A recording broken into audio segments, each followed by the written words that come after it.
देखिए, समझ जाएं कि केस है क्या, ताकि आपको सारों को एक अल कादर यूनिवर्सिटी का केस समझ आ जाए। मैं चाहता हूं सारे सोशल मीडिया वाले समझ जाओ ये केस क्या है।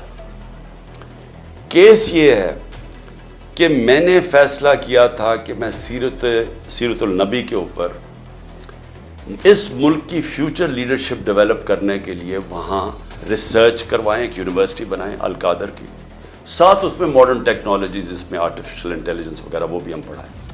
लेकिन इसका मकसद ये था, क्योंकि वो दुनिया की तारीख के सबसे बड़े लीडर थे, फ्यूचर लीडर्स प्रोड्यूस करें पाकिस्तान में, उनकी सीरत के ऊपर, उनकी क्वालिटीज के ऊपर। कि कभी हमने इसके ऊपर कोशिश नहीं की अपने लोगों को, हम दीनी बातें करते रहते हैं, उनकी दीनी साइड, लेकिन उनकी जिंदगी, उनकी जो सुन्नत है उसको अमल में लाने की कोशिश नहीं करते। तो ये मकसद था इस यूनिवर्सिटी का। इसके लिए मलिक रियाज ने कहा मैं स्पॉन्सर करता हूं इसको। ये याद रखें अपडेट्स, दिसंबर 2018 में ये सारी इसकी जमीन खरीदी गई। मई के अंदर मैंने इसकी ओपनिंग की, इसकी ग्राउंड ब्रेकिंग की, मई 2019 में। ये डेट्स याद रखें। इसके ट्रस्ट डीड में वाज़े लिखा हुआ है कि जो ट्रस्टीज हैं, जो मैं हूं और जो बुशरा बेगम क्यों? क्योंकि उनकी बड़ा स्टडी है सीरत नबी पे, उनका इंटरेस्ट है। तो हम ट्रस्टीज वो होते हैं जिनको किसी चीज में ट्रस्ट होता है। मसलन बच्चे कईयों के डिसेबल्ड होते हैं, वो डिसेबल्ड इंस्टीट्यूशंस में इंटरेस्टेड हो जाते हैं, यानी खैराती इदारे ऐसे चलते हैं। तो वो ट्रस्टी बन गए। उस डीड के अंदर लिखा हुआ है कि ट्रस्टीज को किसी किस्म का फायदा नहीं हो सकता, कोई तनख्वाह नहीं मिल सकती, कोई डिविडेंड्स नहीं मिल सकता, कोई वो जमीन जो है वो ट्रस्ट के नाम पे होती है, वो यानी ट्रस्टी का कोई किसी किस्म का उनको फायदा नहीं हो सकता, उस ट्रस्ट डीड के अंदर लिखा हुआ है। अब उसके बाद दिसंबर के अंदर एक एग्रीमेंट होती है। अब ये जरा गौर से सुने, ये मई में इसकी ओपनिंग हो जाती है, बिल्डिंग बननी शुरू हो जाती है, जो भी पैसा आता है वो सारा बिल्डिंग में सब अकाउंटेड है, वो ट्रस्ट चला रहा है, वो ट्रस्ट के अकाउंट्स हैं, ऑडिट हैं, सब कुछ अवेलेबल है नैब के पास। अब होता क्या है कि दिसंबर के अंदर एक एग्रीमेंट साइन होती है मलिक रियाज की और इंग्लैंड का, जिसको एनसीए कहते हैं, उनका एक इदारा होता है इंग्लैंड के अंदर, उसके बीच में एग्रीमेंट साइन होती है। उन्होंने मलिक रियाज के अकाउंट्स फ्रीज किए होते हैं कि सस्पेक्टेड ट्रांजैक्शन है, यानी हम सस्पिशियस ट्रांजैक्शन है, उधर उन्होंने अकाउंट फ्रीज किए होते हैं।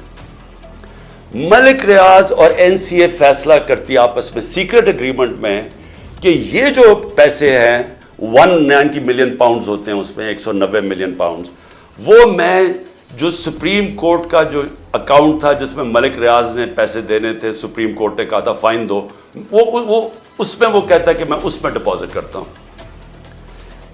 कैबिनेट के सामने 3 दिसंबर को, यानी अब ये ट्रस्ट शुरू हुआ है, 3 दिसंबर को एग्रीमेंट आती है कि जी क्या आप ये कॉन्फिडेंशियल, अगर मलिक रियाज और एनसीए के कॉन्फिडेंशियल एग्रीमेंट को मानते हैं तो ये 190 मिलियन पाउंड पाकिस्तान के अंदर आ जाएगा सुप्रीम कोर्ट के अकाउंट में। लेकिन अगर आप ये नहीं मानते और आप चाहते हैं कि इसको कंटेस्ट करना है, तो फिर आपको इंग्लैंड के अंदर इसके ऊपर केस करना पड़ेगा। अब वहां हमारे वकील बैठे होते हैं, हमारा लॉयर बैठे होते हैं, हमारा लॉ मिनिस्टर बैठे होते हैं, वो एडवाइज करते हैं कि पाकिस्तान $100 मिलियन बाहर लिटिगेशन में हार चुका है अब तक, और कोई चीज हम बाहर से रिट्रीव नहीं की, तो हमें बाहर पहले साबित करना पड़ेगा कि ये पैसा पाकिस्तान से मनी लॉन्ड्रिंग होके आया है।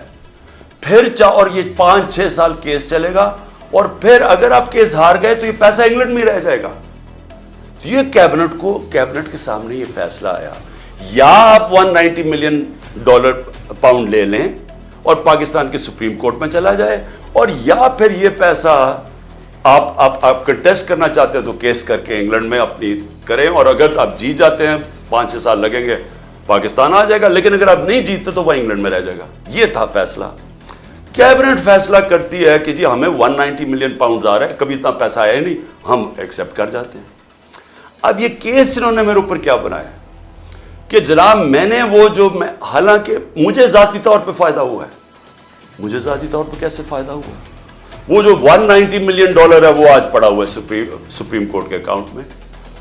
अगर वो समझती है नैब के बुरा, ये गवर्नमेंट समझती है कि वो ठीक बात में नहीं आया, वो दूसरी तरह आज आप जाकर रिट कर दें, आप नैब रिट कर दें सुप्रीम कोर्ट में कि ये पैसा दूसरी मद में ले आए, वो पैसा तो पाकिस्तान आ गया ना। और मुझे उससे क्या फायदा हुआ है? और दूसरी तरफ कि अल कादर यूनिवर्सिटी से मुझे कोई फायदा हुआ है?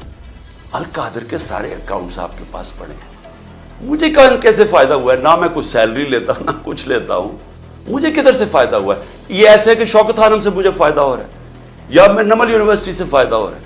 मैं ट्रस्टी हूं, ट्रस्टी ना कोई सैलरी ड्रॉ करता है, ना उसका मुदाखलत होती है, वो एग्जीक्यूटिव बोर्ड चलाता है। ये है केस।